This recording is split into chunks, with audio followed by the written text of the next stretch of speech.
NFL schedule has officially been released, which means it is time, ladies and gentlemen, boys and girls, general ages, for me to make my initial early 2025 NFL predictions. Ladies and gentlemen, boys and girls, general ages, this is the May 20th, 2025 edition of Britain's World. As always, we are in collaboration with the one, the only Voltage Live. My social media links are in the description below. Tonight, 6 p.m. Eastern, championship rings. Me and Josh Unger go head to head debating all the biggest topics in sports. That link is in the description below. Go check out Championship Rings, which is also in collaboration with the one and the only Voltage Live. If you are watching on video today, you'll notice I have a different setup. I am not in my usual Zoom recording setup. I am in a private StreamYard recording today, and there is a reason for that. Because I want to experiment with something on video this year with my NFL predictions, give you guys a little bit something more visually appealing to watch instead of me like this where I'm currently out right now with just the Brandon's World background behind me. And so we're going to do a little bit of a different experiment today with my early NFL predictions. There's going to be graphics on the screen, etc. It's going to be really a great time. I can't wait for you guys to see it, and I want to hear feedback on it. So what we're going to do today is, again, we're going to go through, I have gone through, I should say, all 32 teams' NFL schedules. I have made my early NFL division predictions. Obviously, then the seeding 1 through 7 of the playoffs. I'm not going to give away my Super Bowl pick yet. But I will also be giving you 10 over under, 5 over, 5 under win totals. Brandon's best bets return today as well. That I think should be honest with you, for the most part, easily hit. If you guys remember last year when I did my over under bets for the NFL season, I only missed one. I bet the over on the Atlanta Falcons. I missed it by a game, and that was, of course, because they collapsed in the middle of the season. If they beat Washington in week 17 there, that game on Sunday Night Football with Michael Penix, the over hits, and I go perfect on my over-under best bets. So we'll see if we can continue the trend. Last year in best bets, where we picked spreads for games, we were at about 60%, which was okay. Money line, we were floating around 70%, which is where I want to be. So, without further ado, let me introduce to you the new format today. Again, if you're listening on video, you will see here on the screen my AFC East predictions, and you'll see the graphic right here, and this will be the same graphic for all of the divisions, for the playoff seeding, and for the over under best bets. You know, this is like if you're watching a TV show, if you will. The Herd, First Things First Take, etc., where they have all their predictions on the screen. This is kind of what I wanted to replicate. Let me know if you dislike the format down below. For our listeners on audio, I'll read off everything, and obviously I'll explain things. If you're watching on video, you'll see the graphic here that the record in green will indicate the division winner. If a team record is in yellow, it will indicate a playoff team. So I do have the Buffalo Bills easily winning this division with a 13-4 record. You know, I thought last year they were going to have a downturn of a year. They had lost Stephon Diggs, obviously. They had lost Gabe Davis. They were sort of transforming the offense. Joe Brady retained his title from interim OC to current OC. And all they did was go out and get the number 2 seed and easily dominate one of the weakest divisions in football last year in the AFC East. They made the AFC Championship game. They were a player or two away from finally knocking off the Kansas City Chiefs. Josh Allen is at the height of his powers. They got more defensive backs, more speed in the draft. I just think when you look at this Bills team, when you have Josh Allen, who I think is right next to Joe Burrow, Lamar Jackson, you know, top 2, top 3, top 4 quarterbacks in this sport, it's hard to go away from Buffalo. New England is my surprise team. I think New England, maybe next to the Chicago Bears, have made the most improvements out of any team this year in the National Football League. New head coach and Mike Vrabel really helps. We know what Drake May did last year with a terrible coaching under Gerard Mayo and absolutely no weapons there in New England. I loved their draft pick of Travion Anderson in the second round. They went out, they got Drake May some new targets, including Stephon Diggs, who was pretty good for the Texans last year before he got hurt. He does walk into New England as essentially the number one wide receiver. But Josh McDaniels, we know his background now, coming back to New England for a third stint as OC. We know he's going to use Travion Anderson a lot out of the backfield, the way they used James White back in the day. Ramondre Stevenson is still there. Obviously, Will Campbell, the pick at left tackle, number 4 overall, to boost that offensive line. And they have a very easy schedule where, a lot like everybody in the AFC East, they do play the likes of the AFC North, yes, but like they get the Steelers at home, they get the Browns at home, and then in the NFC they get the South, right? So Saints is going to be a win. They do get Carolina at home, should be a win. So I really like what this New England schedule sets up, and again, I think a lot like maybe the Broncos of last year. New England is sort of the surprise of the AFC. Miami, I have 6-11 and a distant third. I just think the Dolphins have had too much noise this offseason with Tyreek Hill. I don't think Tua Tagovailoa is a franchise quarterback. I don't think he's the savior. I did not like their draft. Kenneth Grant, the defensive tackle out of Michigan, I thought was a huge reach. Then they go up, they get the trade for the guard in the second round out of Alabama. I thought that was a big reach. And so I don't like the directions of this Dolphins roster. They needed to desperately upgrade their secondary. There's talk about Jalen Ramsey being out the door, yet he's still there. Very weird situation in Miami. I think this could be the last year for not only Tua there, but potentially Mike McDaniel as well. And then I think Aaron Glenn and the Jets will have a rocky start with Justin Fields, who I don't think will be the answer clearly at quarterback. They did draft the left tackle out of Penn State last year's first round. They had Metaboo this year out of Missouri at right tackle. So Aaron Glenn, I think this year is what you're going to see, sort of what Dan Campbell's first year with the Lions was like. A team that gets better at the end of the year. Now, this Jets team with the likes of Garrett Wilson, Sauce Gardner, Quinn Williams, and that defense side of the ball is better than what the Lions had a couple years ago, which is why I have them at 6 wins as opposed to like 4. But I think this will be a building block year for the New York Jets. They try to figure out their franchise quarterback for the future. Now, let's move to the AFC West. So in this division, last year there were 3 playoff teams, the Chiefs, the Chargers, and the Broncos. This year I have 2. So everybody thinks the Chiefs are regressing. I don't. They're still the Kansas City Chiefs, and I'm sorry. I like Jim Harbaugh a lot. I like Pete Carroll a lot, and obviously I like Sean Payton a lot, and obviously Denver should have beaten Kansas City last year in Arrowhead if it wasn't for the blocked kick. But the Chiefs are going to bring back Rashid Rice. They already have Hollywood Brown. They have Xavier Worthy now in year 2 of that system. You have Isaiah Pacheco there. I think Andy Reid, the guy they got from San Francisco to help out at left tackle.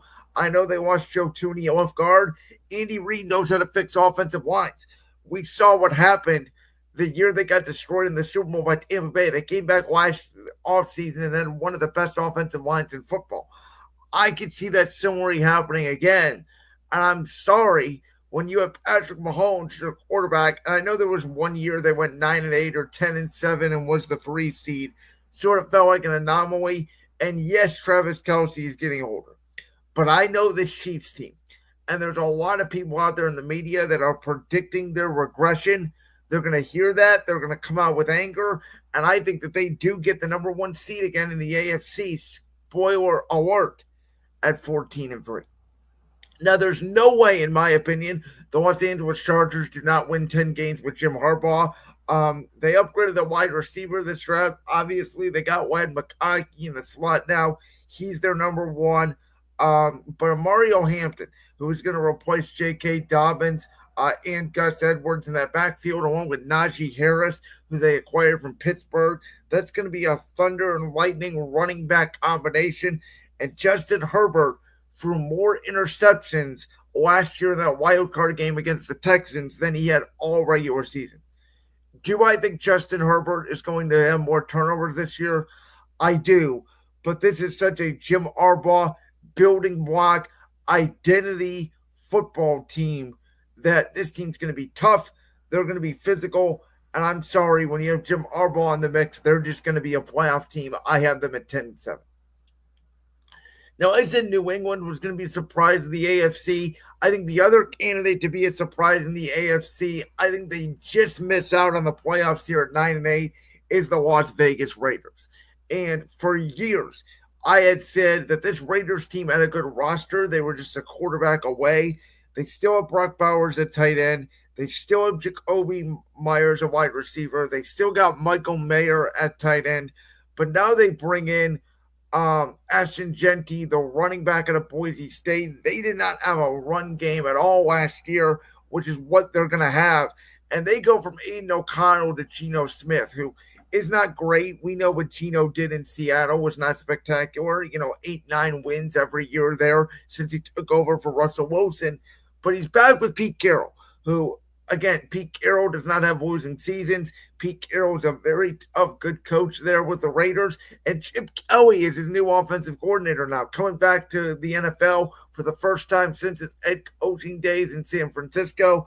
I think the NFL schemes and stuff are now more similar to the point where Chip Kelly will have more success. I think he slowed down his tempo since the last time he was in the NFL. I think he learned with UCLA and especially at Ohio State there under Ryan Day being a national champion last year. I think the Raiders have just had such an upgrade in talent and coaching that they won 4 games last year with a tough-minded head coach in Antonio Pierce. Max Crosby seems all bought in for this team. I think the Raiders are just going to shock people because that's what Pete Carroll does. And then I have Denver at 8-9, which I actually don't think Bo Nix is going to regress. And I love the pick Barron they made in the first round to match up with Patrick Surtain in their secondary. I still think they need a number 2 wide receiver to go along with Cortland Sutton. They don't really have that. They didn't make a big upgrade at running back in the draft either, so that's something to really look at for Denver. Offensively, they didn't really improve, and their defense led the league in sacks. I think that's where the regression sort of starts, is they're not going to be as good at getting after the passer. And again, I think a Raiders upgrade constitutes sort of a Denver downgrade. So I think Denver's still going to be a good team. I just think that by the end of the year, you may look at it and you may see, this may flip, right? Denver may go 9-8, Vegas may go 8-9, but you're going to see sort of a similar Denver team just not get the same results with a better AFC, especially in the West this year. In the AFC North, I have Baltimore at 11-6 winning the division. I have Cincinnati at 10-7 in a wild card spot. Now, the Ravens I'm going to pick to win the division just because the Bengals, we know they seemingly never win the division, even though, again, I would slightly still take Joe Burrow as a quarterback over Lamar Jackson. But the Bengals, we can't trust them. They have a new defensive coordinator who is the former Notre Dame defensive coordinator now. He comes to the NFL. But there was a lot of noise in Cincinnati over Trey Anderson and his contract. We know they obviously drafted his replacement in the first round of the draft. I am a little bit concerned about that noise because anytime you get a noisy team in the offseason, you get regression. And in my opinion, Cincinnati has been a little bit too noisy. Now, what they did do, they paid Jamar Chase and they paid T. Higgins. And in my opinion, they made a great decision by doing so. This is an offensive league. I mention it all the time. Philadelphia Eagles paid 2 wide receivers. Now the Dallas Cowboys are paying 2 wide receivers. There's various teams. Kansas City, right? Back in the day, Tyreek Hill, and I know Travis Kelce's a tight end, but they had 2 legitimate weapons back in their prime. You have teams like the Lions, right? Amon-Ra St. Brown, Jameson Williams. You have the Niners with Debo Samuel, Brandon Ayuk. You had Seattle with DK Metcalf, Tyler Lockett back in the day. So it can be done. And I think the Bengals, they went obviously defensive heavy, which I think is the philosophy in the draft. You get your young guys on defense, you pay your stars on offense.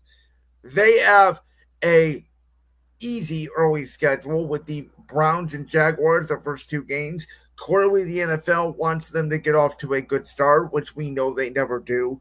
The Ravens, meanwhile, they have to go to Buffalo. Then they host Cleveland. Then they host Detroit. Then they have to go to Kansas City. I think if they survive that stretch 2-2 by beating the Lions and Browns and losing their road games, they're in good shape.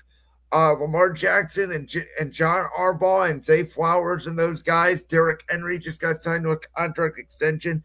They always get better as the season goes on. And there was rumors out there they're going to trade Mark Andrews. I think they stay put for one more year. Pittsburgh, even with Aaron Rodgers, who I think it's very clear by the fact Packers Steelers is Sunday night and the Steelers going to the Jets is week one, that Aaron Rodgers is going to be a Steeler.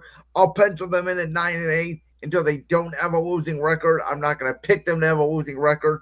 Though how funny would it be if Aaron Rodgers is the quarterback to have a losing record for them? And then the Browns. I had them at 4-13. I had them in the basement as the worst team in the AFC this year at 4 wins, which again to me shows you the quality of the AFC. We know their draft. I called it one of the strangest drafts I've ever seen. They passed on Travis Hunter for Mason Graham. They traded down. They took Dylan Gabriel, who I don't think is an NFL quarterback. They took 2 running backs in Quinyon Judkins out of Ohio State, Dylan Sampson out of Tennessee. Both those backs I do like, signaling the end of the Nick Chubb era. But they didn't draft a wide receiver. And, they did sign Deontay Johnson, who quit on the Panthers and the Ravens last year. Now, he's essentially their number 2 wide receiver behind Jerry Jeudy. I do like the tight end. They got a Bowling Green. So I think him and David Njoku, they're going to go back to 12 personnel, which is Kevin Stefanski's bread and butter. I do think Joe Flacco probably starts the season, though. If anybody wants any excitement here in Cleveland, that nod should go to Shedeur Sanders, number 12, who I think at some point will start. When you look at this Browns schedule, they host Cincinnati week 1, which week 1's always weird. I mean, it could be winnable, but then they go to Baltimore. They host Green Bay. They go to Detroit. Then they got to go to London to play the Vikings. Then they have to go to Pittsburgh. That is real potential to be a 0-6 start to start the season, which is why I could see Shedeur potentially starting week 7 at home for the Browns against the Dolphins and giving the Browns their first win there. Now let's go to the AFC South. So I have this being the only division in the AFC where there's only one playoff team. That will be the Texans. I have them pretty easily winning this division at 10-7. They got the 2 wide receivers out of Arizona State in the draft. They're going to rebuild their offensive line. They're going to go young. They have a new offensive coordinator after it seemed like Bobby Slowick did not work out in year 2. I just think when you look at these quarterbacks in this division, CJ Stroud, I think Cam Ward could be good for Tennessee, but I don't think they have the foundation yet defensively the way Washington did last year with a defensive-minded head coach where Jane Daniels and Cliff Kingsbury can sort of run the show on offense to make that tremendous jump. But I do have them a competent 10-7. I don't know what to make of the Jaguars. We'll see. I mean, if William Cohen can turn Trevor Lawrence back into the 2022 Trevor Lawrence, then this Jacksonville team, if Travis Hunter makes as much of an impact as they think he will, they could potentially steal this division. And this division, could be a 9-8 Jags, 8-9 Texans, 8-9 Titans type of deal.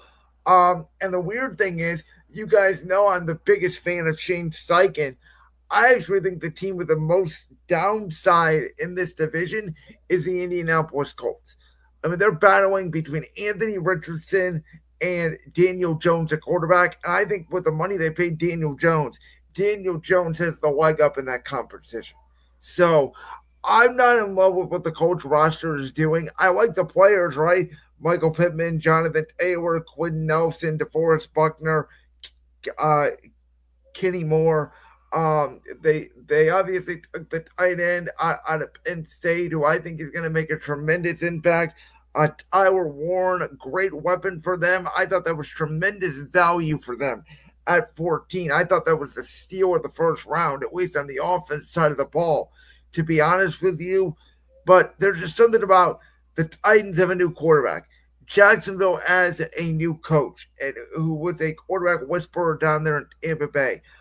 Houston obviously still has the best defense and the best quarterback in that division, which is what I'm leaning towards right now. Is that CJ Stroud will outduel Trevor Lawrence and Cam Ward to win this division. Um, and I don't know, man. The Colts upside in me is just not there. So you take a look then at the AFC official standings. I do have the Chiefs being the 1 seed. I have Buffalo being the 2, Baltimore the 3, Houston the 4, Cincinnati the 5, the Chargers the 6, New England the 7 at 10-7, and then in the hunt at 9-8, the Steelers and Raiders, and at 8-9, the Denver Broncos.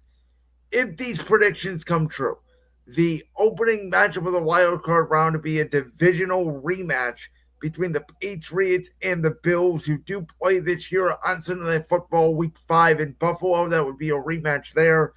The 6-seeded Chargers going to Baltimore. It would be the Harbaugh battle between Jim and John Harbaugh. And then Cincinnati going to Houston, who we know used to match up all the time, way back in the J.J. Watt, Matt Schaub days. That would be your AFC wild card matchups with the Kansas City Chiefs getting the bye. Now, let's go to the NFC, where, in my opinion, the NFC East may have one of the most shocking predictions I have, which, if you take a look on the screen, you'll go immediately to the third team that I have in that slot, which is the Dallas Cowboys. And no, this is not because I'm a Philadelphia Eagles fan and at the Cowboys and all that. I had the Dallas Cowboys going 5-12. I think they've been one of the noisiest teams this offseason with Michael Parsons wanting a contract. They trade for George Pickens, who, yes, is going to be a number 2 wide receiver. But as much as I did not like Mike McCarthy as a head coach, I don't know if you can go from a downgraded head coach as much as they did going from Mike McCarthy to Brian Schottenheimer. And they did not address the running back room. They're going to have Miles Sanders and Javonte Williams to knock off backs who are past their prime as the running back position. As I mentioned, Aston Genty, Mario Hampton. We know with Saquon Barkley, even though he did get the Madden cover curse. And unfortunately, I think that means he's not going to have the greatest year of all time, obviously, and probably will get hurt, to be honest with you. We know with Josh Jacobs, like Derrick Henry, like we know there's a running back revitalization in the NFL, and Dallas did not do that. I do think the Giants did that. By the way, with Cam Scatterboo, I do like some of the picks the Giants made. Cam Scatterboo, Abdul Carter. The problem is, I don't think Jackson Dart is an NFL quarterback. I think the Giants have the hardest schedule of all time. They got to face the AFC West, and they got to face the NFC North. And in my opinion, there's no way that they win a single game out of that quartet. I think they're going 0-8. You add to that I don't think they're better than Dallas. I don't think they're better than Washington, and I don't think they're better than Philly. That's 6 more games. I mean, I can almost guarantee you there 13, 14 losses for the New York Giants this year. So if you're listening on audio, I do have Philadelphia at 11-6 winning this division. I do think there is going to be some pullback. This schedule, like 2023, is a murderer's row of a schedule. And then Washington, I have at 10-7. I have them barely missing the playoffs in a tiebreaker, essentially, with another club that I'll get to here in a minute. I think there is going to be some regression for this Commanders team. as they did win all those one score games. Usually that flips around the next year, but they did add Debo Samuel to the wide receiver room. We'll see how much impact he has there. I thought one of their biggest additions was Laramie Tunsil and left tackle to help protect Jaden Daniels' his blind side. They didn't do a whole lot to upgrade the secondary in the draft, in my opinion. You know, we'll see there what they do. I just think it's going to be a little bit of an ask for them. They're not going to be under the radar now. They're going to have a harder schedule, just a tiny bit of regression. So I have Philly 11-6, Washington 10-7, Dallas 5-12, and the Giants at 1-16. In the NFC West, I think there will be no greater beneficiary of the schedule than the San Francisco 49ers, who I also have at 11-6, winning this division. We all saw their schedule, and they did pay Brock Purdy $53 million a year, which I do think is a mistake. And I think a year or two down the line, a lot like what Miami did with Tua, a lot like what Dallas did with Dak, I think it's going to bite them in the back of the behind. But for this year, I mean, they play the softest schedule with every bad team you can think of, and they own their division historically. So I actually think the Niners, I didn't love their draft either. They spent a lot of time on the defense side of the ball trying to re-net that defensive line instead of going out and getting some replacements, potentially the future Trent Williams replacement at left tackle. I do think bringing Robert Saleh back at defensive coordinator, though, is a huge upgrade. And again, because of their schedule being a lot more difficult than anybody, or easier, excuse me, than anybody else in the division, I'll take them to win the division. I had the Rams essentially winning a tie in the wild card spot with the Commanders for that final wild card spot. Listen, Matthew Stafford is now with Puka Nacua and Devontae Adams, who they essentially brought over to replace Cooper Kupp. And when you have those guys with Sean McVay, Kyron Williams, we know their defense was super young last year. So the likes of Jared Verse, Brandon Fisk, they're going to get better. And they have a first round pick next year from the Atlanta Falcons that they can always use potentially where their draft pick lands, where Atlanta's draft pick lands, to trade up and get their quarterback of the future. So they're in a good spot. And then Arizona, who I thought was one of the best 7-win teams last year. They sort of fell off at the end of last year. They had maybe the two best, or top five at least, defensive players in the draft with Walter Nolan out of Ole Miss in the first round. And then you add Will Johnson, who, if it wasn't for the injury, would have been a top 10 pick in this draft. I think Will Johnson has tremendous upside and could be the next Patrick Peterson for this Arizona Cardinals franchise. And Drew Petzing and Kyler Murray have worked really well together. Marvin Harrison did not pop off as much as you would like in year one. They still got James Conner running back. I do think they need more juice at that position. But if that defense is going to improve with Jonathan Gannon, which he's a defensive guy, and I think he's trying to rebuild what he had in Philly a couple years ago, then as long as Kyler Murray doesn't turn the football over, listen, Arizona may not be a great football team, but they're building something and they have pieces, and you could see them being, one of the better teams in the league that just misses out on a playoff spot, which is why I have them at 9-8. And then just behind them, Seattle at 8-9. So I have, kind of weirdly, if you will, San Fran 11-6, Rams 10-7, Arizona 9-8, and Seattle 8-9. I think the Seahawks, I think there is a downgrade there at quarterback from Geno Smith to Sam Darnold. I think losing DK Metcalf, even though they did bring in Cooper Kupp to pair up with JSN, I think that hurts. I think Sam Darnold being behind a worse offensive line than he was in Minnesota, as well as a defensive coach, not an offensive coach. Though we'll see. I mean, Quinn Kubiak could cook stuff up. We saw what he did early in the season last year with the Saints. I just think, their defense with a defensive coach last year was not great. They did spend capital on it. They also did spend capital on a quarterback in the third round. We'll see whether or not Jalen Milroe gets a chance to play a lot in year one. I could see a scenario where he doesn't play at all, to be honest with you.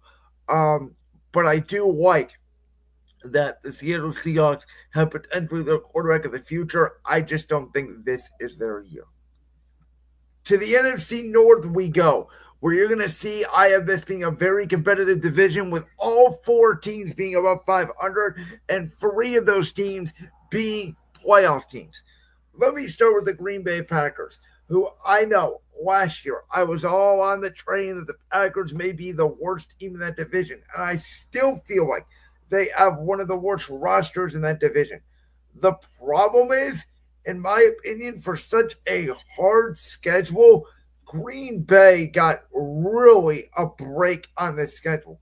I mean, you take a look at it, and you've got, the Lions week 1, but you have them at home with new coordinators. Obviously, Ben Johnson's not there anymore. Aaron Glenn is not there anymore. There's going to be an adjustment period for those Detroit Lions. You have the Commanders at home early in the season on a short week. But again, you were at home, and they got to go up against that Giants defensive line in week 1. That even though the Giants will not be a good football team, they're going to beat you up. Then they have the Browns. Then they have the Cowboys, who they always own. Then they have Cincinnati early in the season, where again they often struggle. But guess where they have Cincinnati? They have them at home. Then they have Arizona, who, that may be a struggle for them going there. Then they have Pittsburgh, which will be the Aaron Rodgers return game. We know how motivated they're going to be to beat Aaron Rodgers, and who knows how good he's going to be in a Steelers uniform. Then they have Carolina, and then they have Philly, who, will be going for their gauntlet and stretches of games. They would have the Lions coming up the very next week at home on a Sunday night. This is a Monday night game. It's a playoff rematch. But guess what? It's not in Philadelphia. It's in Lambeau. Then they get the Giants. Then they get the Vikings at home. So until December, I mean, there's a chance that Green Bay may go, 2 losses, 3 losses at the max. It's a very easy schedule for them. I do think there is going to be some pushback. Now, I give Dan Campbell and Jared Goff and the Lions the benefit of the doubt. You know they're going to be on a mission to prove that the injuries were the reason why they were dumped last year by the Commanders in the divisional round. Aiden Hutchinson is going to be back to prove people wrong. And I could see them going down to 10-7 or 9-8, but I have too much respect at this point for this Lions franchise to not give them 11-6. And if it wasn't for the New England Patriots, the most improved team in the league this year would be the Chicago Bears.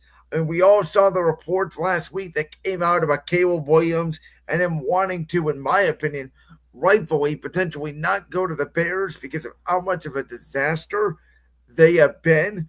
And they go for Matt Eberflus and that incompetent coaching staff with Shane Waldron, who would not watch film with Caleb Williams. Caleb Williams would just have to turn on film in the dark by himself and try to figure out what went wrong on his own.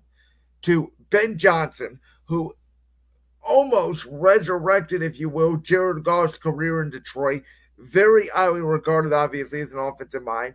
They bring in Drew Dolman at center. They bring in Joe Tunio at left guard. They bring in Jonah Jackson at right guard. They add Luther, the wide receiver from Missouri. And you have him along with DJ Moore and Roma Dunze and Cole Kmet, and they bring in Loveland, the tight end out of Michigan. There is a rags to riches story here with the Bears where there's just so much talent and there's so much improvement and there's so much coaching that I think this will be the Bears team that I expected last year. They get to 10 wins. They're a playoff team. And that leads me to the Vikings, who obviously I think they're going to fall back from a 14-3 record a year ago. But if J.J. McCarthy was healthy last year, I know Sam Darnold had a good year. I'm not so sure J.J. McCarthy would have been the starter week 1. And I think the fact they passed on Aaron Rodgers for J.J. McCarthy, and you hear some good things out of Vikings camp about J.J. Listen, I said it last year about Sam Darnold. I'll say the same thing about J.J. McCarthy. If you cannot succeed with Aaron Jones, Justin Jefferson, Jordan Addison and TJ Hawkinson and even that Naylor kid as your weapons, Kevin O'Connell calling plays. I mean, there is a reason why Caleb Williams wanted to go there.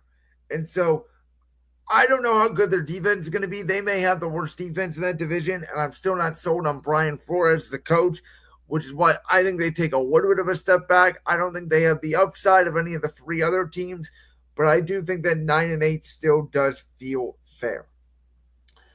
And then in the NFC South, listen, I'm sticking to the status quo here of Tampa Bay until Atlanta knocks them off, which Atlanta's draft. I know they got the hometown kid from Georgia, and then they trade a first round pick for James Pierce out of Tennessee, who some people had a second round grade on him. That felt very desperate by the Falcons, who, yes, have not had a pass rush in damn near a decade. Jeff Ulbrich, who we knew was always a good defensive coordinator with the Jets, now he comes over with the Falcons to pair up with a defensive coach in Raheem Morris. We'll see if they get that defense turned around. And Michael Penix was exciting for the fan base at the end of last year, and I get it. The question is, will he be better than Baker Mayfield? And Baker Mayfield's on the third play caller in 3 years. Listen, they got it right with Dave Canales, clearly. They got it right with Liam Cohen, clearly. Will they get it right with this new OC is the question. And they add Njigba, the wide receiver out of Ohio State. I don't know what that says about Chris Godwin, but it says to me they're still going for it. And they do have Bucky Irving, obviously, the back, and they got Rashard White, and we know what that offensive line looks like. And we know Todd Bowles' defense is just going to always win you games. And Tampa, their schedule to start the year is actually pretty easy in itself. I mean, you take a look at it. Week 1, they do play the Falcons, who did beat them, ironically, twice last year. But you remember that Thursday night game in Atlanta. It took a miracle for them. Then they go down to Houston, which is a dome game. It's a Monday night game, but it's a winnable game. Then they have the New York Jets, but they get them at home. Then they get Philly, who always struggles down in Tampa. Seattle is again a winnable game, like you're going up against Sam Darnold comparably. So, CJ Stroud will be a tough game. Obviously, Jalen Hurts will be a tough game, but we know how quarterbacks are against Todd Bowles and the Blitz. San Francisco and Detroit will be two tough games there back to back. But then they get New Orleans at home, who I think next to the Giants is going to be the worst team in football this year. And they get New England. And again, we know how young quarterbacks struggle against the Blitz. So I can see a scenario where Tampa Bay, in my opinion, easily runs away with this division. I do think there's upside here with the Panthers. Ted McMillan, you have there, along with Xavier Legette, the wide receiver they got last year to Ole Miss. That's two very tall wide receivers for Bryce Young to throw to. I said it last year. The team that actually gave my Philadelphia Eagles the most trouble at the end of last year was the Carolina Panthers. Bryce Young was sensational in that Week 14 contest. I still think they need to rebuild themselves on the defense side of the ball. I'll give them 6 wins.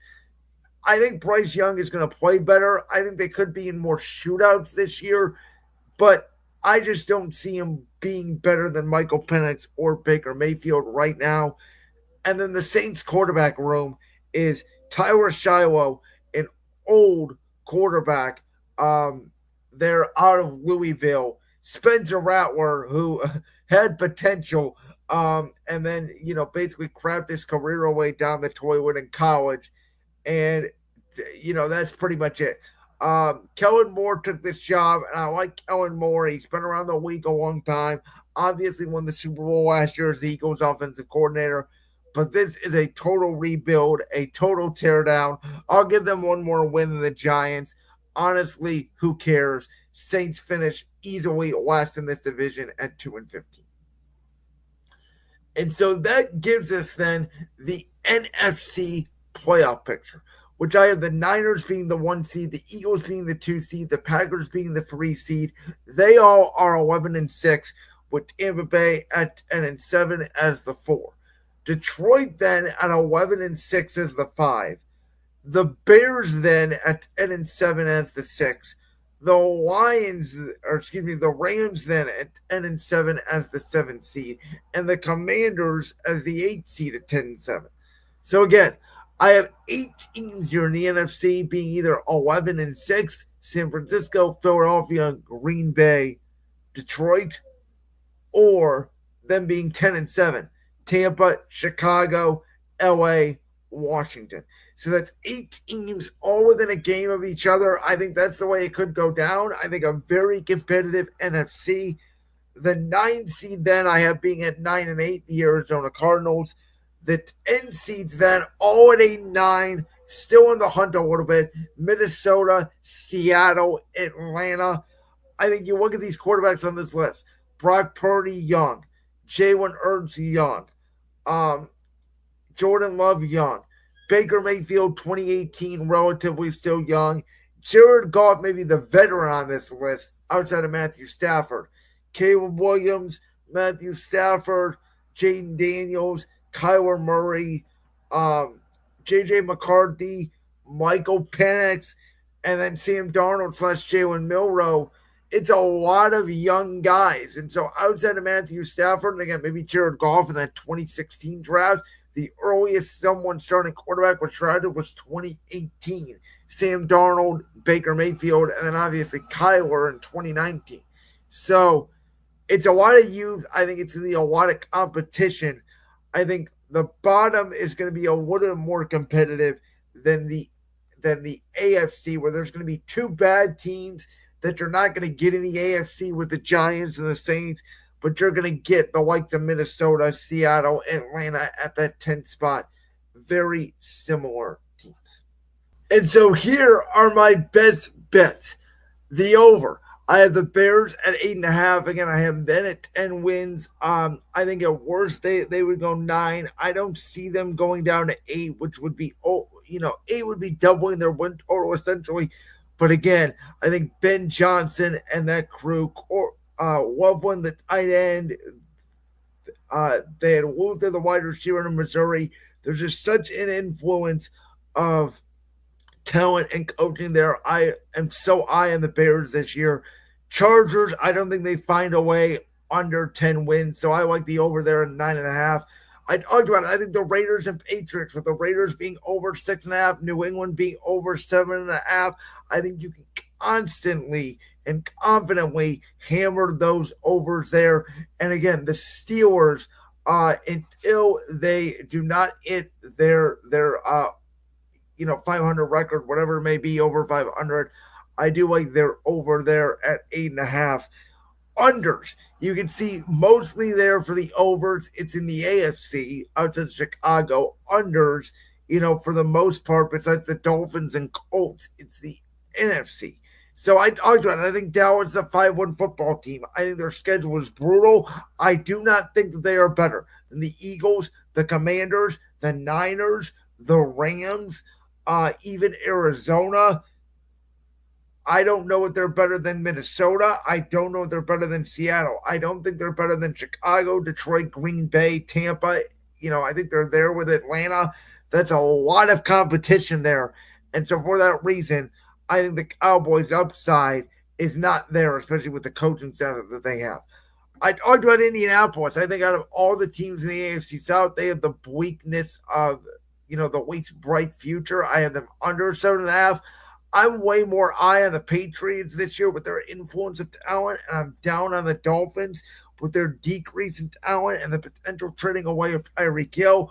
I'll take them under 8.5. I actually think that's a really safe bet. And I talked about it. I think the two worst teams in football this year, with at max combined between them, may get 4 wins. The Giants, who have the talent, but their schedule is the hardest schedule in the world, and I don't think Jackson Dart or Russell Wilson is going to solve that. And then the Saints have maybe one of the worst quarterback rooms of all times, and that's a total rebuild.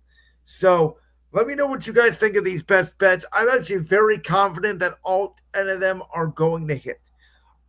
So again, Bears over 8.5, Chargers over 9.5, Raiders over 6.5, New England over 7.5, Pittsburgh over 8.5, Dallas under 7.5, Indy under 7.5, Miami under 8.5, the Giants under 5.5, and the Saints under 5.5. And that'll do it for my 2025 early NFL predictions. Let me know if you guys are watching on video, if you guys do like this format with the graphics on the screen instead of just me talking. Like that clip from the Brands World podcast? If so, make sure you go down there and hit that subscribe button. While you're down there hitting the subscribe button, make sure to also hit the notification bell so you never miss another upload. And make sure you check out all the other clips from the Brands World podcast right here on YouTube.